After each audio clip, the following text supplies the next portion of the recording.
Holy Bible reading to request divine union, part 57. We continue with the Old Testament book of Judges, chapter 14. Samson. Samson takes a Philistine wife. Now Samson went down to Timnah and saw a woman in Timnah of the daughters of the foreigners. So he went up and told his father and mother, saying, I have seen a woman in Timnah of the daughters of the Philistines. Now therefore get her for me as a wife.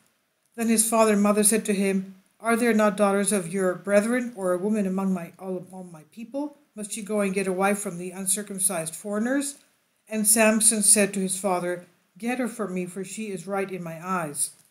But his father and mother did not know that it was of the Lord, that he was seeking vengeance against the Philistines, for at that time the Philistines had dominion over Israel. So Samson went down to Timnah with his father and mother, and came to the vineyards of Timnah. And behold, a young lion came roaring against him. And the Spirit of the Lord leapt upon Samson, and he tore the lion apart as one would have torn apart a young goat, though he had nothing in his hands. But he did not tell his father or his mother what he had done. Then they went down and talked with the woman, and she was pleasing to Samson's eyes. After a few days, when he returned to get her, he turned aside to see the carcass of the lion, and behold, a swarm of bees and some honey were in the mouth of the lion. He took some of it in his hands and went along eating. When he came to his father and mother, he gave some of them, and they also ate. But he did not tell them that he had taken the honey out of the mouth of the lion. So his father went down to the woman, and Samson gave a party there for 7 days, as young men do. And when they saw him, they brought 30 guests, and they were with him. Then Samson said to them, Let me tell you a riddle. If you can correctly solve and explain it to me within 7 days of the party, then I will give you 30 linen garments and 30 changes of clothing. But if you cannot explain to me, then you shall give me 30 linen clothes and 30 changes of clothing. And they said to him, Tell the riddle, let us hear it. And he said to them, What meat comes forth from the eater, and from the strong sweetness? But 3 days passed by, and they could not explain the riddle. But on the 4th day they had said to Samson's wife, Now trick your husband, so that he explains the riddle to you, or else we will burn you and your father's house with fire. Did you invite us to do us violence? Then Samson's wife went before him and said, You hate me. You do not love me. You told the sons of my people a riddle, but you have not explained it to me. And Samson said to her, If I have not explained it to my father or my mother, why should I explain it to you? Now she wept before him for 7 days while their wedding banquet lasted, and on the 7th day he told her, because she annoyed him so much. Then she explained the riddle to the sons of her people. And the men of the city said to him on the 7th day before the sun rose, What is sweeter than honey? What is stronger than a lion? And Samson said to them, If you had not plowed with your heifer, you would not have come to learn my riddle. Then the Spirit of the Lord leapt upon him, and he went down to Ashkelon and struck 30 of their men, took their apparel, and gave the changes of clothing to those who had explained the riddle.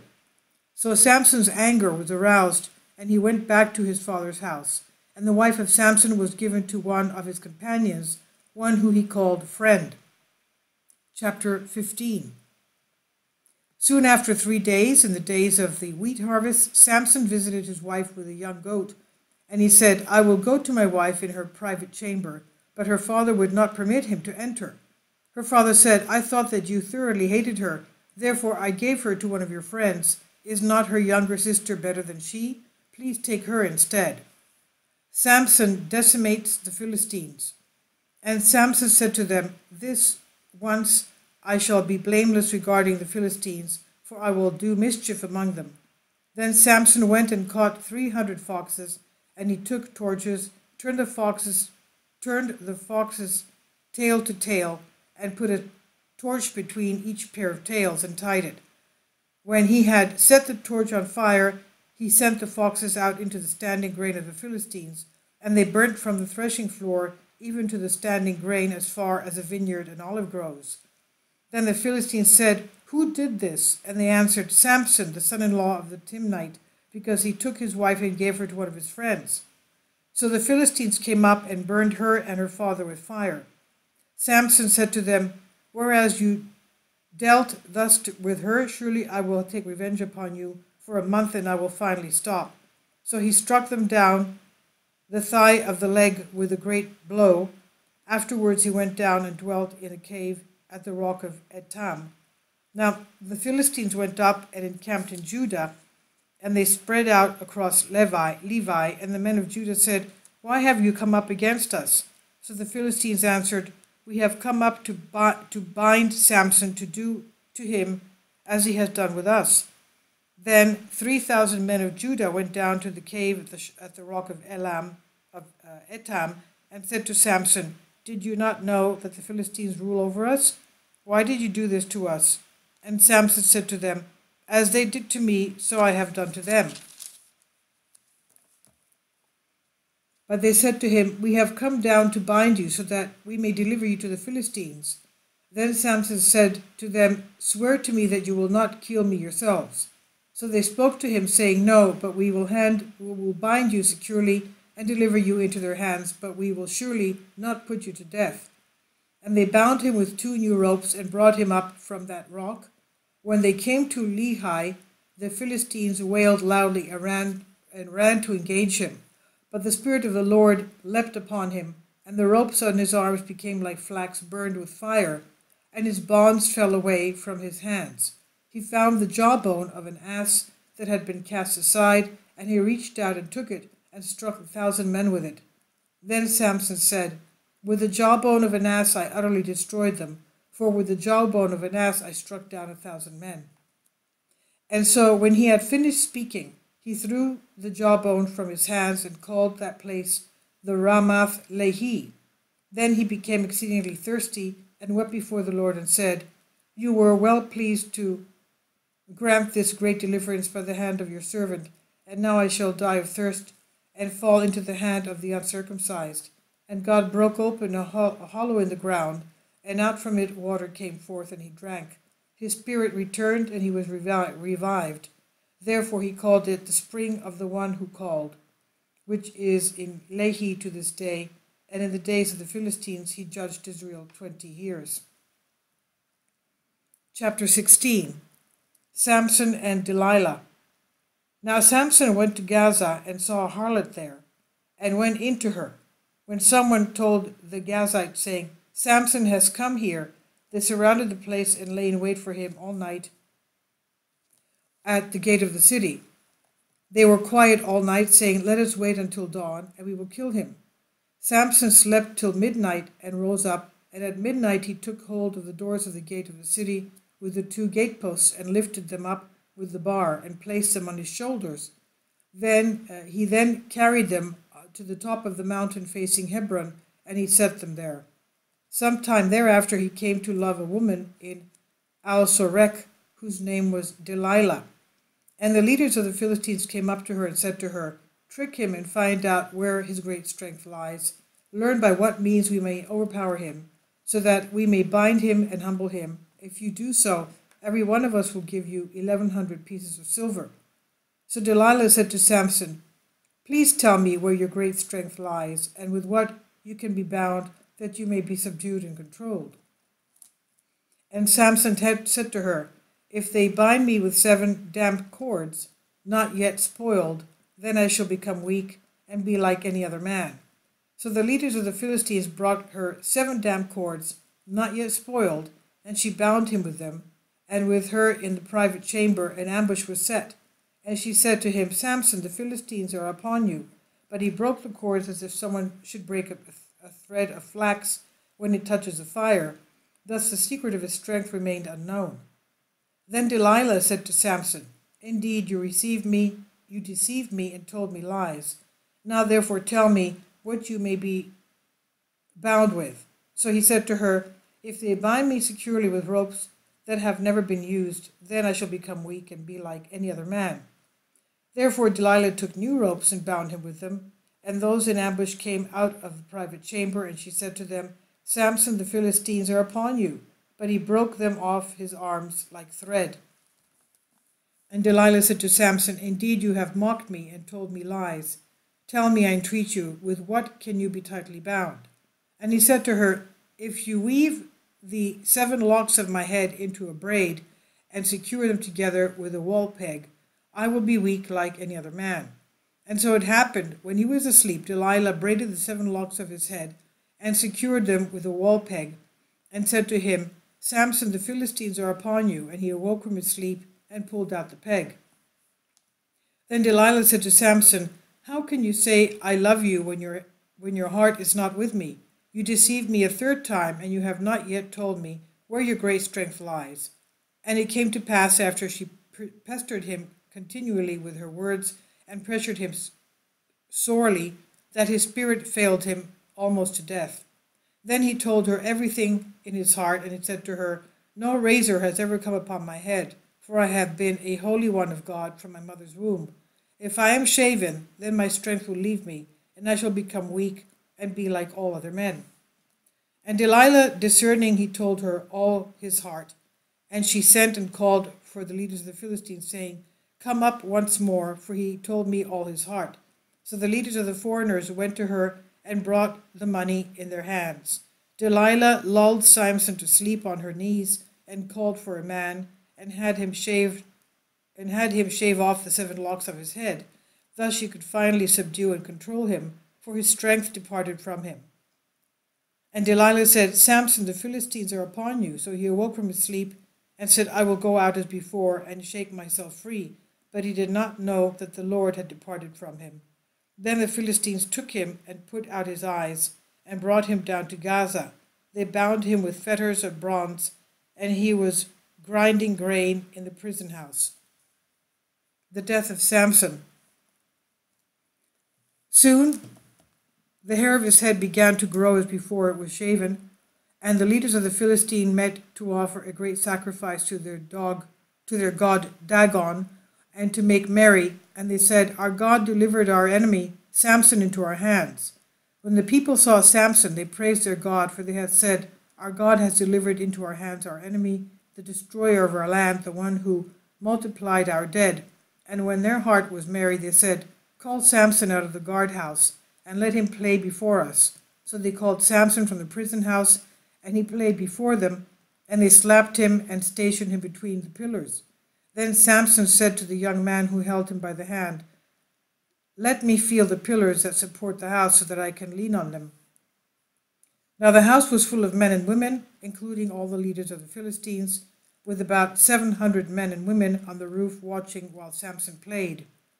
Then Samson went before the Lord, saying, Lord, my Lord, remember me now. O God, strengthen me just this once, so that may with one blow take vengeance on the Philistines for my 2 eyes. And Samson took hold of the 2 pillars of the house, the very 2 which held up the house, and he leaned himself against them. He grasped one with his right hand and the other with his left hand, and then Samson said, Let my life end with the Philistines. And with all his strength he pushed on the pillars, and the house came crashing down on the leaders and all the people in it. In his dying, Samson caused more people to die than were brought to death in his life. And his brothers and all his father's house came there and took him. They brought him up and buried him between Zorah and Eshtaol in the tomb of his father Manoah. He judged Israel for 20 years. Chapter 17. The idolatry of Mika. Now there was a man from Mount Ephraim whose name was Mika. He said to his mother, The 1,100 shekels of silver you took from yourself, and about which you cursed me and spoke it in my ears, behold, the silver is with me, I took it. And his mother said, Blessed be my son of the Lord. And he returned the 1,100 shekels of silver to his mother. And his mother said, I consecrated the silver to the Lord out of my hand for my son to make a carved and a molten image, and now I will restore it to you. Mika returned the silver to his mother, and his mother took 200 pieces of silver and gave them to the silversmith, who made it into a carved and molten image. It was in Mika's house, and to him the house of Mika was a house of God, and he made an ephod and idols, and he consecrated one of his sons, and to him he became his priest. In those days there was no king in Israel. Everyone did what was right in his own eyes. There was a young man from Bethlehem of the family of Judah, who was a Levite, sojourning there. And the man departed from the city of Bethlehem in Judah to journey to wherever he could find a place. As he made his way, he came as far as Mount Ephraim and to the house of Mika. And Mika said to him, "Where do you come from?" So he said to him, "I am a Levite from Bethlehem in Judah, and I am journeying to wherever I might find a place." Mika said to him, "Dwell with me and become a father and a priest to me, and I will give you 10 pieces of silver a day, a change of clothes, and all your living needs." So the Levite entered. He began to dwell with the man, and the young man became like one of his sons to him. So Mika consecrated the Levite, and to him he became his priest, and he took his place in the house of Mika. Then Mika said, Now I know the Lord will be good to me, since a Levite has become my priest. I call his name Mika, but I think it's Micah. Micah. Okay, and we'll continue with chapter 18 tomorrow. And now let's continue with the book of Acts, chapter 23.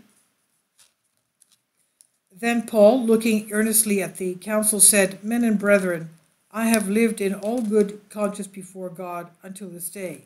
And the high priest Ananias commanded those who stood by him to strike him on the mouth. Then Paul said to him, "God will strike you, you whitewashed wall, for you sit to judge me according to the law, and you do not command. And do you command me to be struck contrary to the law?" Then those who stood by said, "Do you revile God's high priest?" Then Paul said, "I did not know, brethren, that he was a high priest, for it is written, you shall not speak evil of a ruler of your people." But when Paul perceived that one part were Sadducees and the other Pharisees, he cried out in the council, "Men and brethren, I am a Pharisee, the son of a Pharisee. Concerning the hope and resurrection of the dead, I am being judged." And when he had said this, a dissension arose between the Pharisees and the Sadducees, and the assembly was divided, for the Sadducees said there is no resurrection, and no angel or spirit, but the Pharisees confessed both. Then there arose a loud outcry, and the scribes of the Pharisees' party arose and protested, saying, "We find no evil in this man, but if a spirit or an angel has spoken to him, let us not fight against God." Now when there arose a great dissension, the commander, fearing lest Paul might be pulled into pieces by them, commanded the soldiers to go down and take him by force from among them and bring him into the barracks. But the following night the Lord stood by him and said, "Be of good cheer, Paul, for as you have testified for me in Jerusalem, so you must also bear witness at Rome." The murder plot against Paul. And when it was day, some of the Jews banded together and bound themselves under an oath, saying that they would neither eat nor drink till they had killed Paul. Now there were more than 40 who had formed this conspiracy. They came to the chief priests and elders and said, "We have bound ourselves under a great oath that we will eat nothing until we have killed Paul. Now you, therefore, together with the council, suggest to the commander that he be brought down to you tomorrow, as though you were going to make further inquiries concerning him, but we are ready to kill him before he comes near." So when Paul's sister's son heard of their ambush, he went to and entered the barracks and told Paul. Then Paul called one of the centurions to him and said, "Take this young man to the commander, for he has something to tell him." So he took him and brought him to the commander and said, "Paul the prisoner called me to him and asked me to bring this young man to you. He has something to say to you." Then the commander took him by the hand, went aside, and asked privately, "What is it that you have to tell me?" And he said, "The Jews have agreed to ask you to bring Paul down to the council tomorrow, as though they were going to inquire more fully about him, but do not yield to them, for more than 40 of them lie in wait for him, men who have bound themselves by an oath that they will neither eat or drink until they have killed him. And now they are ready, waiting for the promise from you." So the commander let the young man depart, and commanded him, "Tell no one that you have revealed these things to me." Paul imprisoned in Caesarea. Now he called for 2 centurions, saying, "Prepare 200 soldiers, 70 horsemen, and 200 spearmen to go to Caesarea at the 3rd hour of the night, and provide mounts to set Paul on, and bring him safely to Felix the governor." He wrote a letter in the following manner: Clodius Lysias, to the most excellent governor Felix, greetings. This man was seized by the Jews and was about to be killed by them. Coming with the troops, I rescued him, having learned that he was a Roman, and when I wanted to know the reason they accused him, I brought him before their council.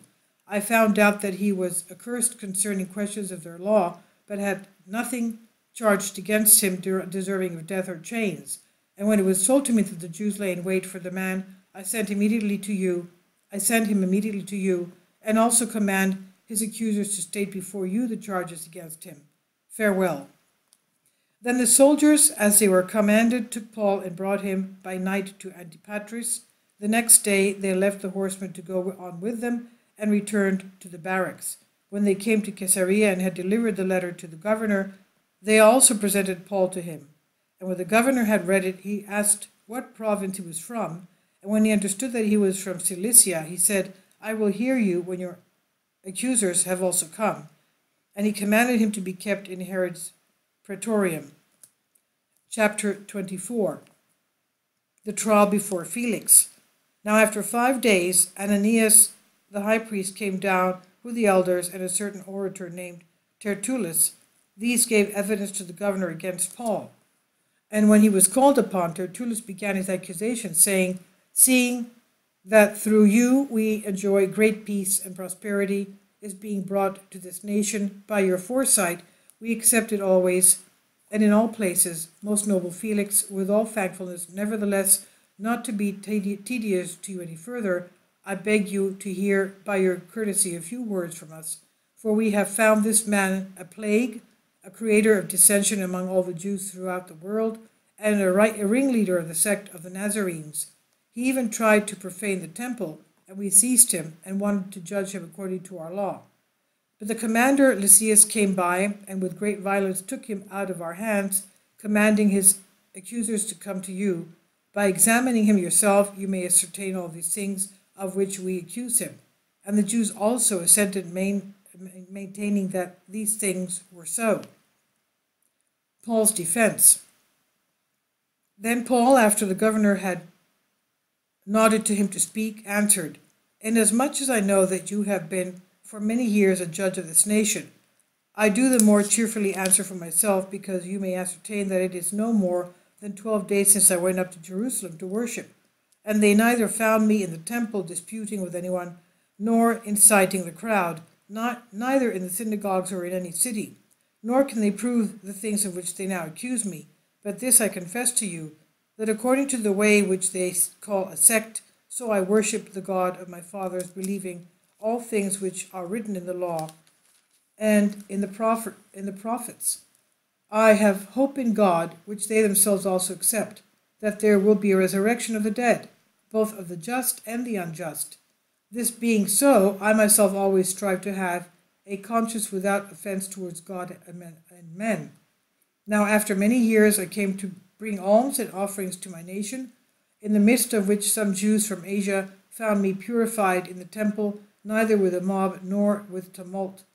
They ought to have been here before you to object if they had anything against me, or else let those who are here themselves say if they found any wrongdoing in me while I stood there before the council, unless it is for this one statement which I cried out standing among them, concerning the resurrection of the dead, I am being judged by you this day. The decision. But when Felix heard these things, having more accurate knowledge of the way, he adjourned the proceedings and said, When Lysias the commander comes down, I will make a decision on your case. So he commanded the centurion to keep Paul and to let him have liberty, and told him not to forbid any of his friends to provide for or to visit him. And after some days, when Felix came with his wife Drusilla, who was Jewish, he sent for Paul and heard him concerning the faith in Christ. Now as he reasoned about righteousness, self-control, and the judgment to come, Felix was afraid and answered, Go away for now. When I have convenient time, I will call for you. Meanwhile, he also hoped that money would be given him by Paul, that he might release him.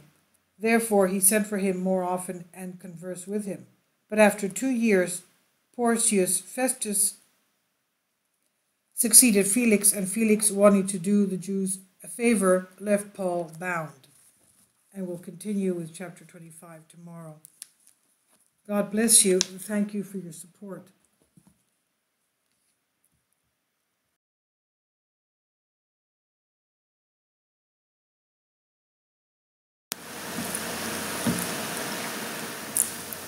If you'd like to join me on my Patreon account, you will hear content not covered by mainstream media.